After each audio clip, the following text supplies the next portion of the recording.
Well, if you're watching this film, you've either purchased the memory hook link or you're just floating around on the internet trying to find out the best way to tie a hinge stiff rig or a chod rig with the right components. So here we are.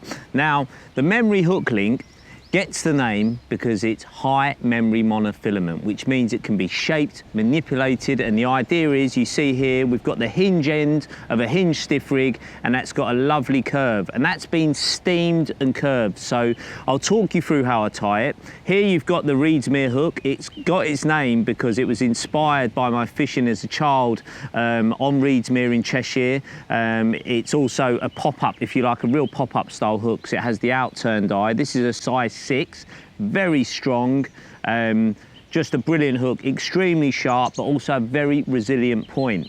Now, here I've got the 30-pound memory hook link. It comes in 2 different breaking strains, 25 and 30. I like the 30 myself more, even though it's a higher diameter, because I can shape it and keep everything more rigid. You know, some people like the lighter breaking strains. It's up to you, personal choice, but I like the rigidity of the heavier diameters. So what I've done there, I've taken the size 6 Reedsmere hook, I've then started a knotless knot. You could do the snail knot, but I think the knotless knot's the easiest one to tie if you're a newcomer to tying hinge or chod rigs. So tie the knotless knot, you've got your tag end coming away down the hook. You use that to create the D. So on the tag, you then put on the micro ring swivel and then push that through the eye. The eyes are a lovely size, these, so you can actually get, if you like, 3 strands of line through them.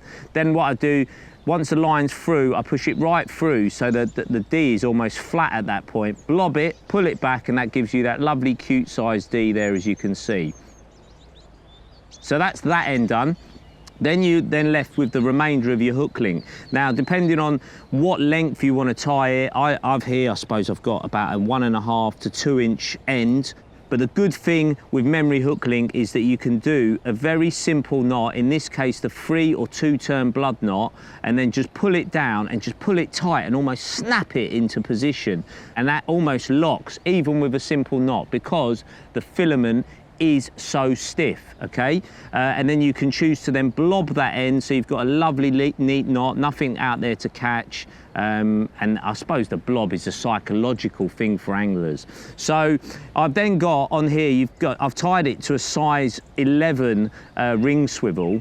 You can also tie it to a size 11 QC swivel, so you've got both options, okay? Because if you do a QC swivel, you could crimp a loop onto the end and just loop to loop your chod ends on, if you like. So hook link wise, this is the blend coated braid. I've chosen to fish this with a coated braid on this occasion. You could fish it with a stiff hook link as well. That's the traditional hinge stiff rig style, but this coated braid setup is inspired from fishing in heavy weed.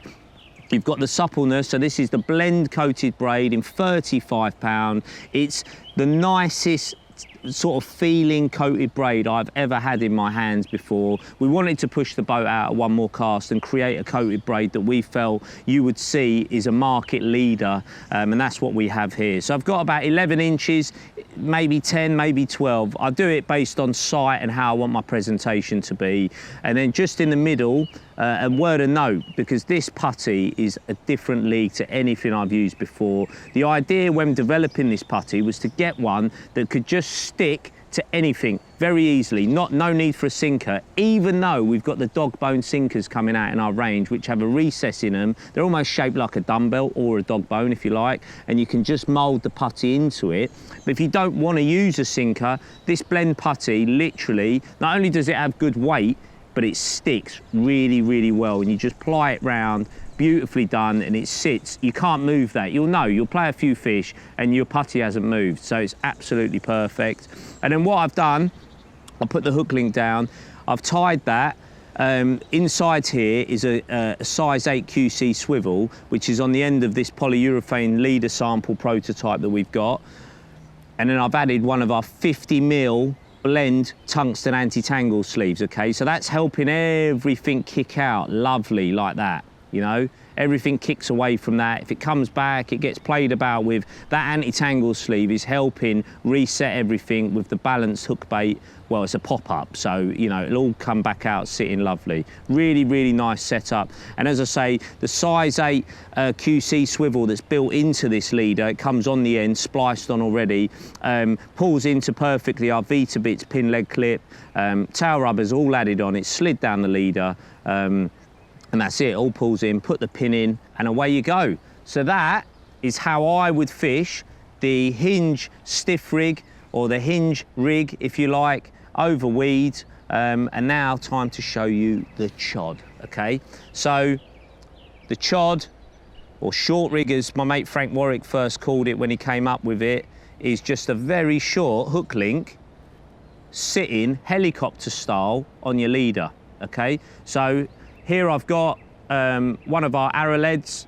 You've then got a Korda HeliSafe, which I think is the best ejectable system for using helicopter rigs. If you want it, you know, if you're fishing in heavy weed, you want to use a helicopter and you want to ensure the lead comes off, that is the system to use. And then I'll talk to you now about the actual hook link part. So again, we've got this time a size 4 Reedsmere hook.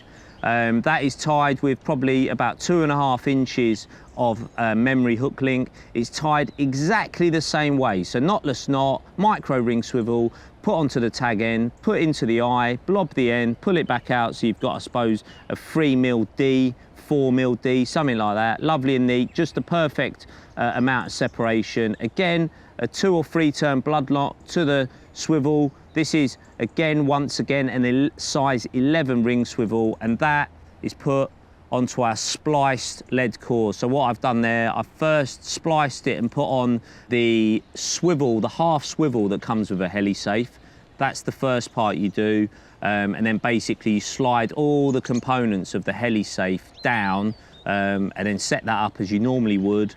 Then I put on the chod rig itself, slide that down, and then I also add on there a little bead. You see that? That's a 4mm tapered internal bore. So that means when you get to the other end of the spliced lead core, which is the loop part, if in the event of a snapped line, that bead with the tapered wide internal bore will come up and it will just pull over here off freely. And then that, if a fish is hooked and it's trailing that chod rig, everything can come off.